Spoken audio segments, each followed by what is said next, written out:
Welcome po sa Jetrick TV. Nandito naman tayo sa ating mga tutorial about glass and aluminum installation. Ngayon, presyohan natin ang jalousie window using heavy duty frame Jalo Plus and smoke glass o tinatawag nating luningning. 10 blades.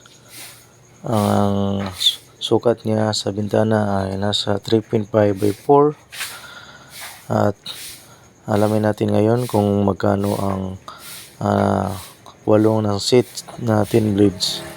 Kagabago lang namin kagawa nito, bago lang natapos namin ang paggawa nito.